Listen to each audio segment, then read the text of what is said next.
All right, welcome to another episode of the All Pop No Culture podcast. This week is just me, and this is kind of a funky episode for me to record. Hopefully, you don't notice a difference, but I was supposed to record Sunday night. Nobody was going to be there, and I fell asleep instead of recording. So I'm trying to get this knocked out early in the morning instead, on a different day. Having the extra day gave me the opportunity to actually watch some stuff that normally I wouldn't get caught up on. So I did watch the latest episode of The Penguin. I watched the latest episode of From, so I'm caught up on those. I watched the new Salem's Lot, and I feel like there's something else that I'll try to come up with as I go. But anyways, so let me start with The Penguin. The Penguin is now the third episode. I think the show is doing really well. I think it's really interesting. I think it's exciting. It's really cool how you know, uh, it's kind of the what Sony couldn't do right with their kind of villain verse. I think the Penguin being focused on Oz and his kind of rise to power is well told. Number one, I think I've said it before. Colin Farrell is awesome. He's doing a great job. But I also think that they're just developing his story and his character really well. He's not like supreme mob boss guy. He's getting kind of getting his ass kicked out there for at first. And this episode is a little different. This one, while still focuses on Oz and his rise, I think this one is mostly about Vic, and we get to see again. It does a good job kind of going back to what happened in the Batman. I think Matt Reeves was involved in this episode also, but this really gets into kind of why Vic is who he is. And if you're not watching and you don't really care, you'll probably skip it. But Vic is the young sidekick that Oz is kind of taken in, and so in the very beginning, we actually see Vic um, before the attack on Gotham from the Batman, and we see him lose his mother, and you see how that affected him and how he struggled with that, and so I think that's probably where it seems like where he developed his stutter and he has legitimate PTSD, and they go into it in this episode. It's well told, and the way they show the PTSD, I think, is really important. PTSD is one of those things that's a little different for everybody that has it. It's triggered by different things. It can be sounds, it can be sights, it can be almost nothing. So for him, it's very specific um, in this episode and the things that we see trigger him. But in the beginning of the episode, we see him with his girlfriend, and they are very happy together. And then disaster strikes. Well, later on in the episode, he's still with this girl, and she says she's ready to leave Gotham. After everything that's happened, she wants to get out and head out to California. And she asks him to come with her. And he says that he can't. He doesn't think that Oz will let him go. And that develops into a really big and interesting plot point in this episode because Oz actually likes the kid. He likes Vic. He's not trying to trap him. He's not trying to keep him as a prisoner. He wants to improve this kid's life. In his eyes, the mob life is how you do that. You start with nothing. You kind of fight your way to the top. You battle your way through, and that's how you get to the top. And he wants that for Vic, and Vic doesn't realize that. So there's a big kind of showdown where it breaks down their relationship a little bit. I do everything that you ask me to do. All right, I do it all. I try to, at least. It's just, I don't know if I should. Well, you're too good for this life. Huh? That it? That's funny coming from you. You wanna go? What are you waiting for? Fucking go. I can't leave. What the fuck? You think I'm holding you hostage or something? The what? You're my fucking prisoner? That it? Hey. This what it feels like? No. Being with me. What did you have Oz. before I found you, huh, kid? Hey, please. Fucking nothing. That's what? A loser. I don't... A goddamn nobody. I gave you clothes, money, a place to crash. You got all the opportunity in the world right fucking here. For Christ's sake. But this... This is all you feel. You could have left whenever you wanted. But you chose to stay. Oz felt like they were in a good place. Like he didn't realize that Vic felt trapped, and Vic didn't realize that Oz actually cares. And so that all comes kind of full circle at the end of the episode. But there's a moment in the middle where they both realize in the wrong way how the other one feels. And so they're going to have to deal with that probably in the next episode. And the next episode looks like it's going to be relatively chaotic. In this episode, besides the Vic stuff, you've got um, Oz and Cristin Milion's character are trying to sell a new drug called Bliss. They're trying to, raise their empire up on this new drug. And so they start to try to push it to the triad, and they're doing all these things to get it out there, leading to one of the scenes that triggers Vic's PTSD. But as they're, working on selling this, it turns out that the other crime family that Shora Agdashlu is part of comes to find out what Oz is doing and that he is playing both sides. And so at the end of the episode, Vic saves Oz, but Oz leaves Cristin Milion's character behind. And so it's the next episode is going to be a reckoning, right? Like he's got now going to have two families angry with him, which is a bummer because he really made it felt like he made progress with Cristin Milion's character because he is one of the reasons she was in Arkham for so long. So anyways, overall, the episode's really good. It doesn't feel quite as exciting as the other ones, but it feels more informational.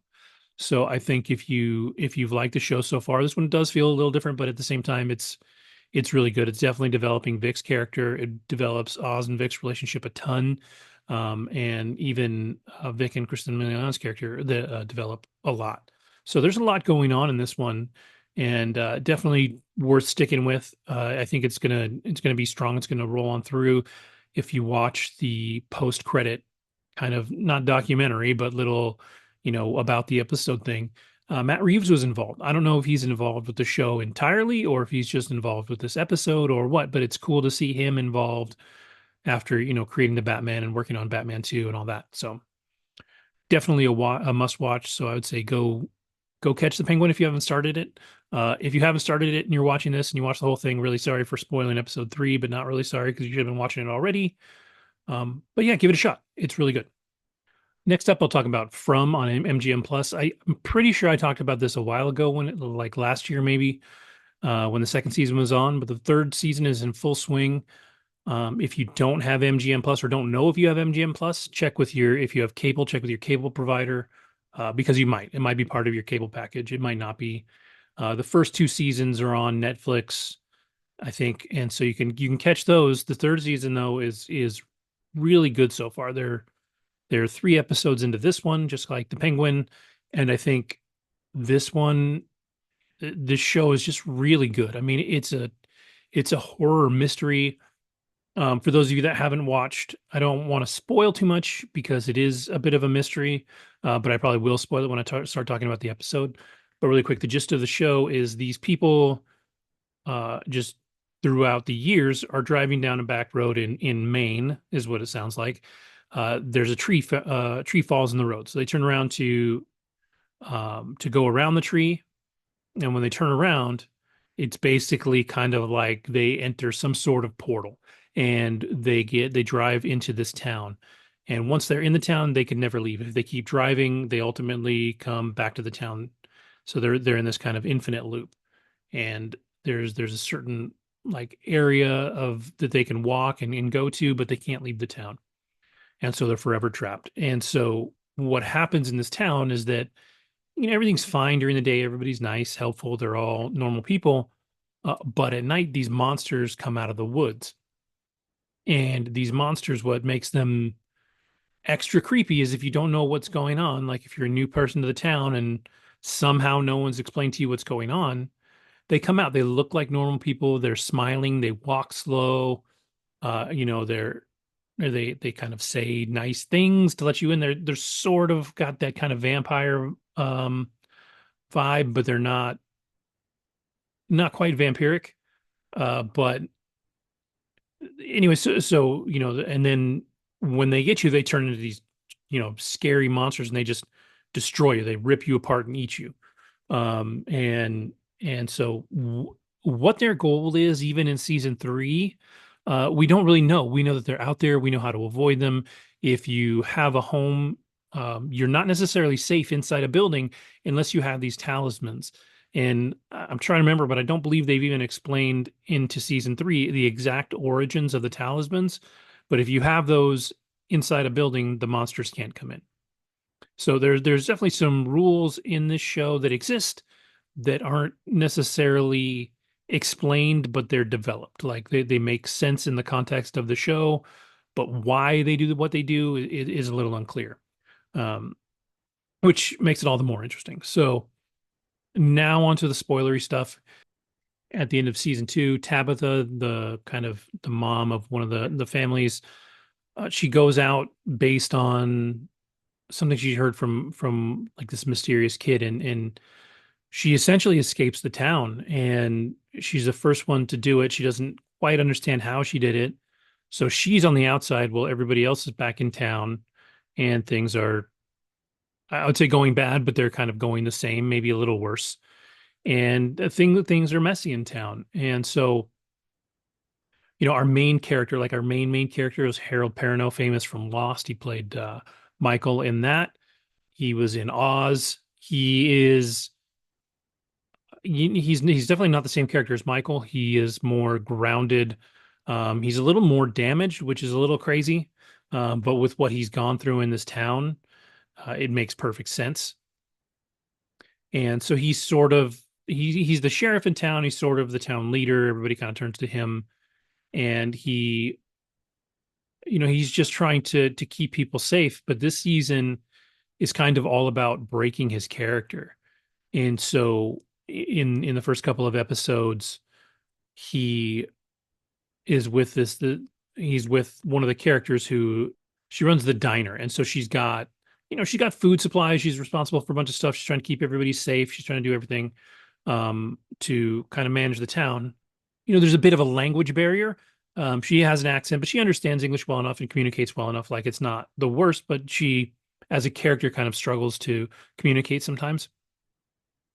But in these first couple of episodes, at night, these monsters come out and realize that the town's running low on food, and they have a couple of cows and goats that they use for milk, and they have chickens for dairy products. And the whole idea behind those animals, they're not for slaughter. They're to provide a constant source of food, because they can't breed anything there. They can't bring new animals in or anything like that. So they have these animals that are for production.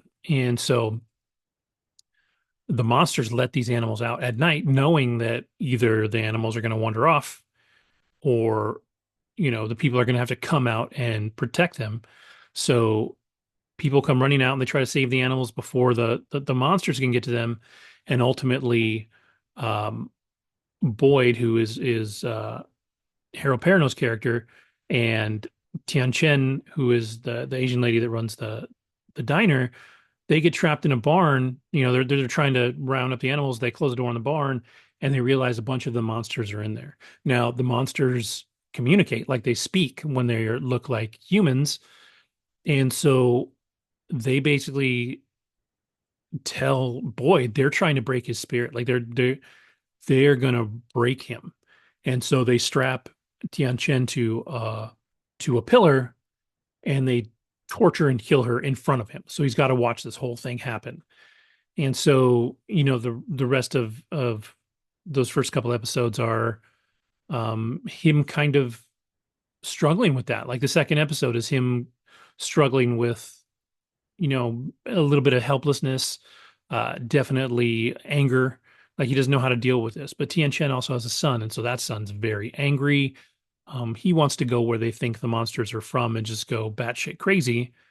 And so, Boyd takes the time to take him to the spot before they go in, and manages to talk him down. So they're back in town. Everything's okay in that regard. And meanwhile, on the outside, Tabitha, who got, kind of escaped, is confused. Like, she doesn't know how she got out. She doesn't quite know what happened. She's trying to find answers. She finds a man who is the father of a character, Victor, who uh, has been in town his whole life and has managed to survive from young child to, you know, 40 something adult. And his whole story is super fascinating. But Tabitha manages to find Victor's father. And so they are going through, she's trying to explain to him what happened to his son because it's an unbelievable story. Like you can't just tell somebody, hey, we went down this road, we got turned around, now we got into this town we can't get out of. But guess what? I got out. Nobody else did. So um, as that story starts to develop, she starts to wonder if this is just a different kind of level of trap from the town. Like if she's being messed with because she keeps seeing things that remind her of her life before and she doesn't know, what that means. And she ultimately causes a car wreck. And when she causes that car wreck, she is in an ambulance. And at the very end of the episode, the ambulance gets to a road, and sure enough, there's a tree in the road, which for her means she is going to get turned around and end up back in the town. And so it'll be interesting to see where that story goes because that's definitely going to be the crux of the next episode. Meanwhile, back in the town, um, Boyd is having this crazy idea that he wants to try to trap one of the monsters and try and figure out what the hell they are. Like he doesn't know what they are. He doesn't know what they do. He doesn't know what they want. And so he would like to get one and effectively interrogate it and figure out what it is, what makes it tick, what it wants, all of that. So that's going to develop throughout the season too. But all in all, this season is great. It's intense. It's super intelligent. It's kind of like in my mind, it's a little like Lost, but if the island was evil, like it is definitely there is a dark evil side to the story that Lost never had. These people are taken to this place. It doesn't yet seem like they are chosen and drawn there. It seems like they're pretty random. But we'll see. I mean, there's some indications that this place can reach out based on this last episode. And Victor's mom, it seems like, was drawn there, and assuming that Tabitha was ever in the real world, seems like people can be drawn there. So it's interesting we'll see hopefully in the rest of this season, and I think it already got renewed for another season, to see where that's going. I think yeah, this show is definitely worth a watch. We would at least watch the first two seasons on Netflix if you don't have MGM Plus. If you dig it, if you dig the first two seasons and you don't have MGM Plus and you're not sure, wait till the season ends. The last episode of season three should air on November 24th. So, after November 24th, if you want to get an MGM Plus trial and kind of crank this out in a week, and check out MGM Plus too. They have some other stuff too. They have a couple other good shows. Just like any other channel, they got a bunch of movies and TV shows and things like that MGM owns. So, worth a trial at least. I would say if you're in that boat, wait till the season ends so you can, binge it all. But the first two seasons, go catch them on Netflix. It is a great show. The acting is superb. The special effects and the gore are on point. It's definitely a horror show. Like there is scary monsters and scary things happening. They don't shy away from the blood. So if that is something you can't handle, don't watch the show. Like or at least be ready to fast forward. It is really, really good. So give that one a shot. Next up, over on HBO, I watched the new Salem's Lot movie. To be fair, and this is probably a little bit of an indictment of the film, and also a little bit that I am always a little sleepy, obviously, because I miss recording this show. I was watching it the other night, and I fell asleep about a little more than halfway through. And so I've gone back and I've started rewatching. There's just some magic that is missing from this film that is in the book. This is arguably one of Stephen King's best books, Salem's Lot. It's also his second book, I believe. And yeah, it's just like it's not that it's not scary and the vampire bits are there. It's just underdeveloped and a little underwhelming. They set it in the time that the book was set, so it takes place in the 70s. It works, but somehow doesn't quite feel authentic, and I don't know why. Like I can't put my finger on why. A lot of it may be that they are forcing some of the camera effects to make the visual camera feel like the 70s. And I don't know that I need that. Like watching shows like Stranger Things that perfectly encapsulate the 80s. The movie Totally Killer, which was a ton of fun, but like that encapsulated the 80s great, and they didn't have to make it look like it was filmed in the 80s. It just was set in the 80s. So I kind of wish maybe they'd done away with that look and feel a little bit. Another thing it's driving me crazy across film in general is I think it's to save money when filming, but a lot of movies now will film during the day and then use, post, when they're editing in post, they'll darken the film so it looks like it's nighttime. And it doesn't feel like nighttime. It feels like they shot during the day and they darkened it up. For me, especially when you're doing horror, especially when it's supposed to be dark and scary, you should just be filming it at night. Like it should feel authentic. And there's just so much about this film that doesn't quite feel authentic. Um, the performances are all pretty solid. I just kind of don't care about most of the characters. They just don't get developed enough for me. Like the whole backstory of Ben Mears, they kind of talk about but don't get into. The background of the Marsden house, they talk about bad things happening there, but they don't get into that. Mark Petrie, um, uh, just like all of the characters, they just kind of threw together this book that probably really deserves a 4 to 6 episode miniseries, which I thought this was. I thought this was going to be a miniseries.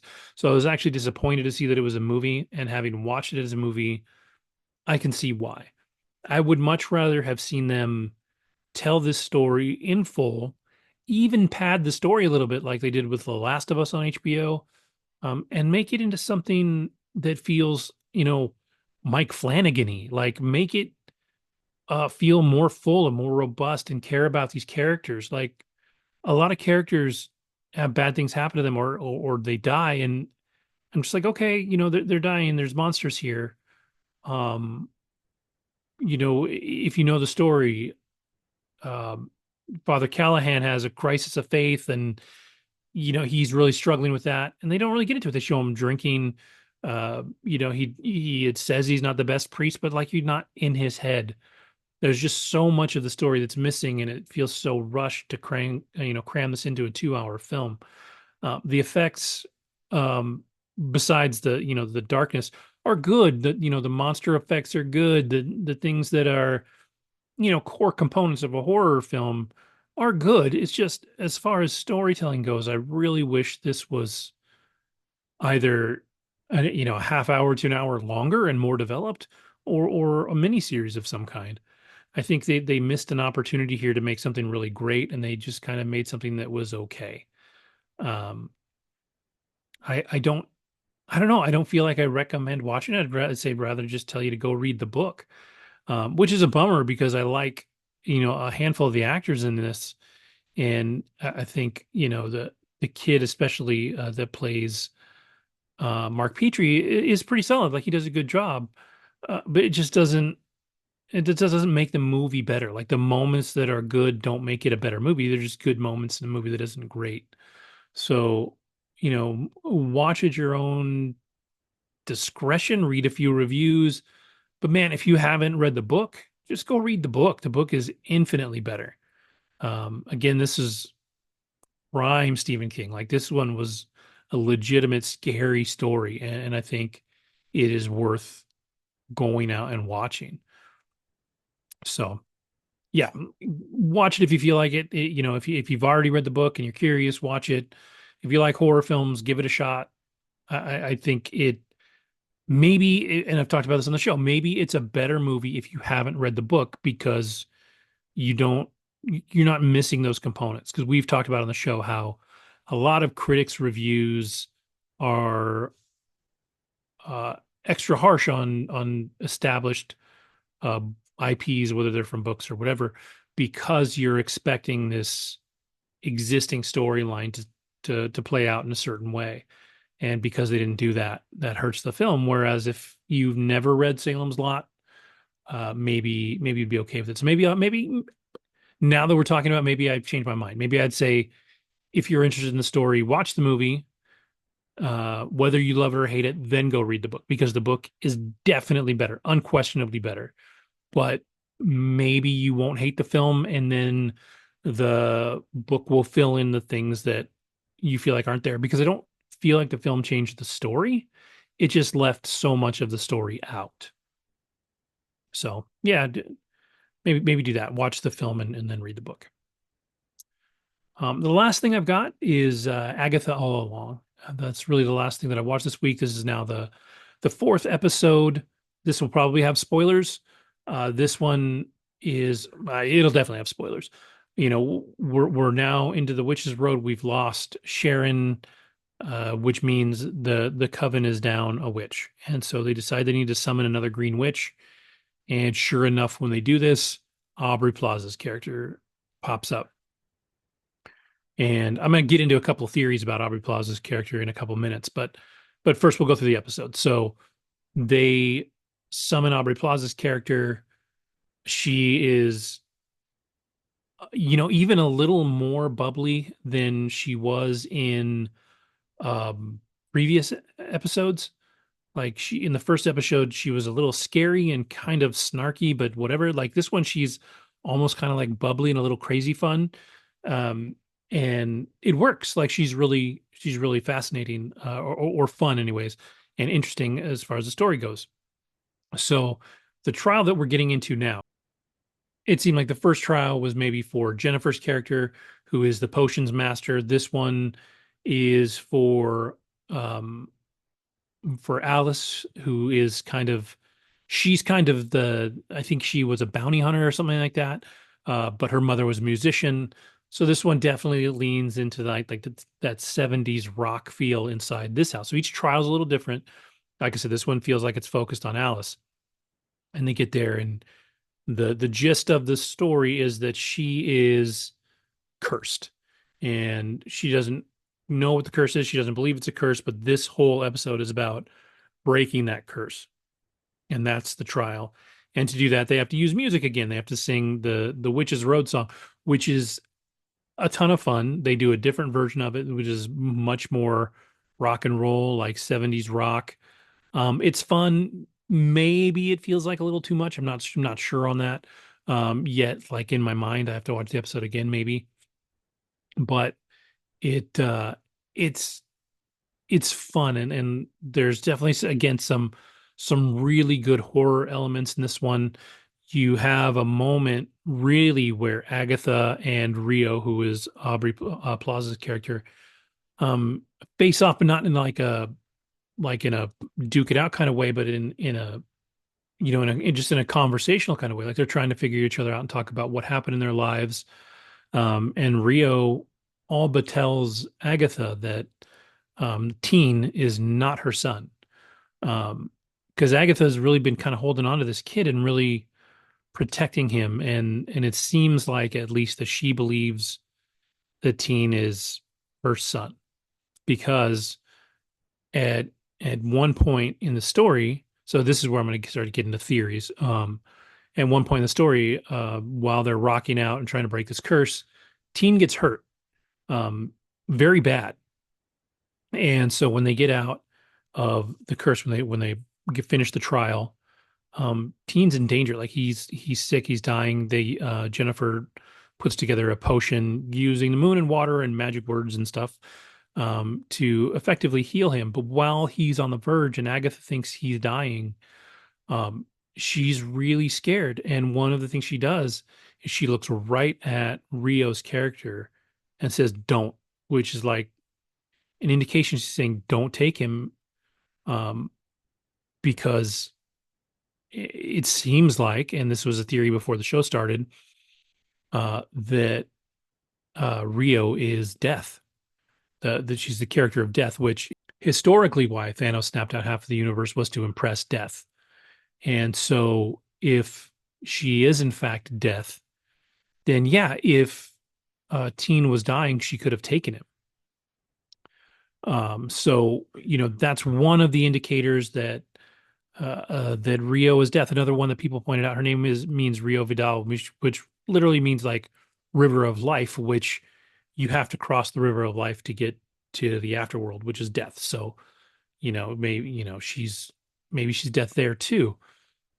It's really kind of feels like they are unraveling that really quickly and making it pretty obvious that she's death. And I think that's cool. Like, I think it's an interesting character because you also think about Agatha's previous story where she walked the road the first time and ultimately had to sacrifice her son. It didn't, we saw Agatha's coven in WandaVision. Rio was not part of that, yet they talk about how Rio and Agatha were on the road together. And it would make sense that they ended up on the road together because Rio came and took Agatha's son. And I think there's even a comment about, Rio's talking about how she loved someone or cares about someone that she had to take something from or hurt, which would imply that, she took Agatha's son and left Agatha behind. And there's a moment in this episode too where Agatha and Rio are getting very close to each other, and you can tell there's a romantic chemistry between these two from before. So definitely a lot to unpack with these two going forward. And, as we go to find out who Rio really is, but it sure seems like she's Death. Now, one of the other things that somebody posted, and I wish I knew who it was, and because I would give all of the credit to, because this is not my theory, but they pointed it out, is that Teen may be the one to have put the hex on himself so that no one knows who he is. Because it seems like Teen, at this point, with Rio pointing out that is not Agatha's son, may very well be Wanda's son, Wiccan, which most people have theorized about the whole time. And I don't think that's wrong. I don't think he is her son, because I think that'd be too easy. Not that him being Wiccan isn't easy either. But there's a few indicators, outside of the show that are starting to lean towards that. Number one, I believe that Funko Pop put something out that actually leaked that he is Wiccan, which is Funko has messed up before. Like, they've made, inaccurate statements or they leaked things before. But one of the other things that people are pointing out, or one of the other things that is developing, is the rumors out there are that Marvel is now developing a series that will be based on searching for Agatha's other son, whose name completely escapes me right now. It's Wiccan and Speed. I'll try and look it up and correct myself. But anyways, Wanda has two kids. She's got Wiccan and, again, I think it's Speed, but I can't remember. If there's another series where they're looking for that child, it makes sense that at some point they're going to have found her first child, which is Wiccan, and it seems like Teen is the perfect candidate to be Wiccan. So yeah, those are the theories out there. Those are the things going through people's minds at this point, and they feel pretty accurate. Now, Marvel is really good at giving you something that feels really accurate and then turning it on its ear. You know, either of those things could totally not be true, but they feel like they're going to be true. They feel like that's what's going to happen. And I don't have a problem with that. Like, if they've told us this thing is going to happen in the story and then this thing happens in the story, that's okay. Like, there's bigger stories to unravel. And even if you know what's coming, as long as they're revealed in an interesting way, I think that works. So I'm excited to see that story develop and see where that's going and really dig into that. So I think, number one, that's the other thing too, is that with Rio's character, they've indicated she's going to be in other Marvel projects. So, if she's Death, that makes sense. If she's another character, I mean, it makes sense too, depending on how far they're going to lean into the witchcraft thing.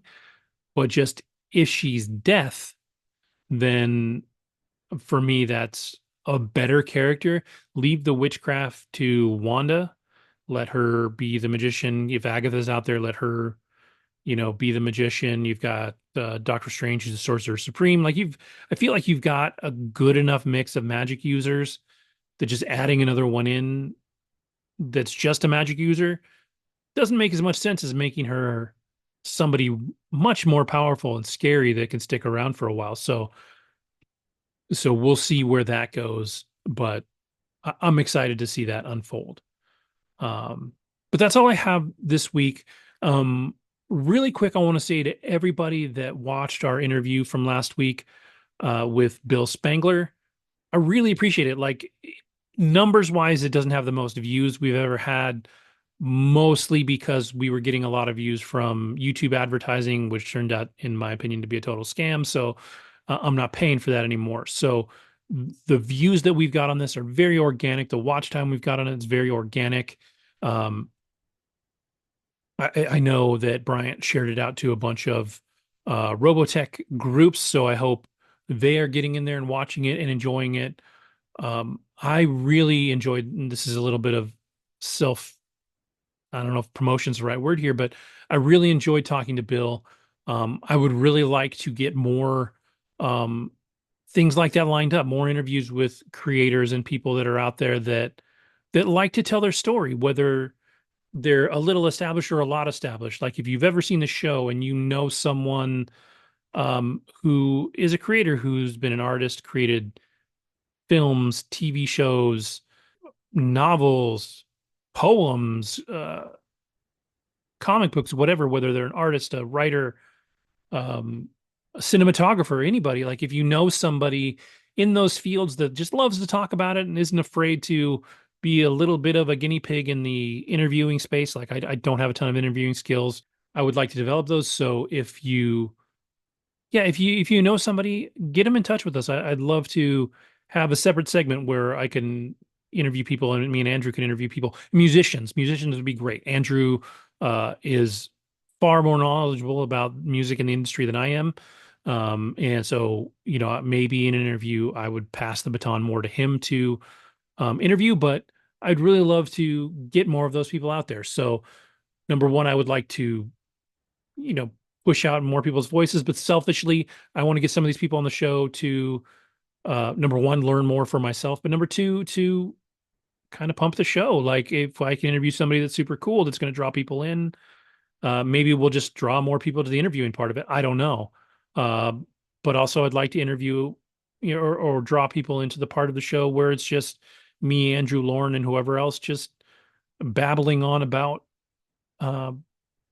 TV shows, movies, and music. Like, that's what this show is. And I finally come to the realization that if I never get 1 million viewers or 1,000 viewers or 500 viewers, you know what? That's fine. Like, I do the show to hang out with my friends, and I share that bit of hanging out with everybody via this channel. And so if a bunch of people want to get into it and experience it, that's awesome. You're hanging out with me, hanging out with my friends. And if you don't get into that, that's okay too.